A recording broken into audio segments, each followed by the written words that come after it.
The world we inhabit, filled with light, radio waves, and the hum of electricity, is profoundly shaped by four elegant mathematical statements, Maxwell's equations.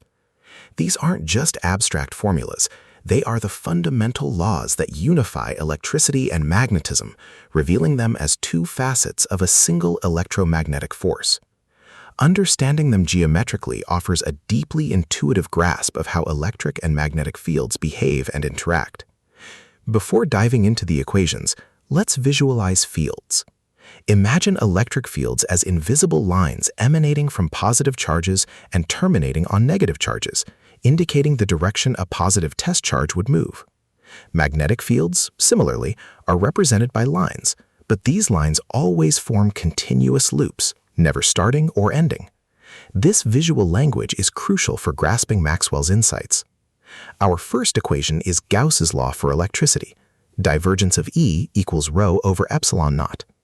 This equation tells us about the sources and sinks of electric fields. Geometrically, the divergence operator, represented by divergence of, measures how much a vector field spreads out from a point. For electric fields, this means that electric field lines originate from positive charges and terminate on negative charges.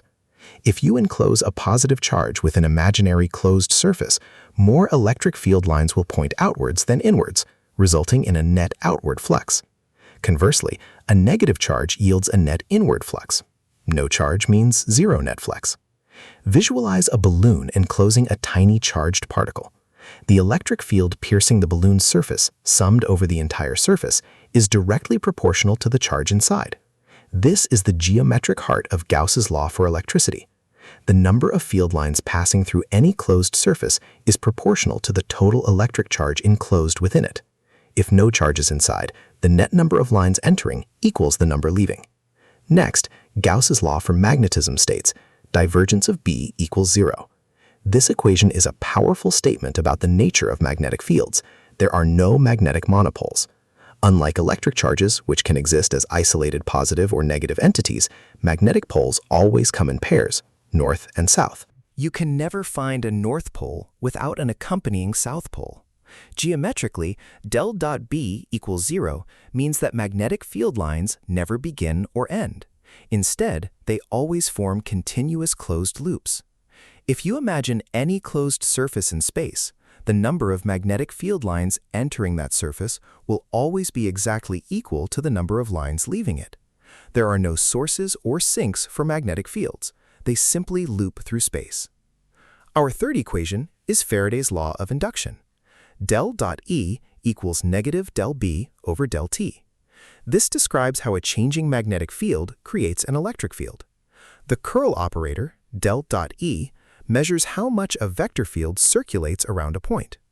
Faraday's law reveals that if a magnetic field is changing over time, del B over del T, it will induce a swirling or circulating electric field, del dot E, around it. Imagine a magnetic field strength increasing or decreasing through a loop. This change doesn't just happen. It creates a whirlpool of electric field that can drive currents. This is the principle behind electric generators and transformers. The faster the magnetic field changes, the stronger the induced electric field, and thus the more intense the circulation. Finally, the Ampere-Maxwell law. Del dot B equals mu naught J plus mu naught epsilon naught del E over del T. This equation is a bit more complex, linking magnetic fields to two sources, electric currents, J, and changing electric fields, del E over del T. Ampere originally noted that electric currents create circulating magnetic fields. Maxwell added the crucial term for a changing electric field, known as displacement current, which was essential for predicting electromagnetic waves. Geometrically, this means magnetic fields curl around electric currents, like the field circling a wire. But Maxwell's addition showed that a changing electric field also generates a circulating magnetic field, even in empty space.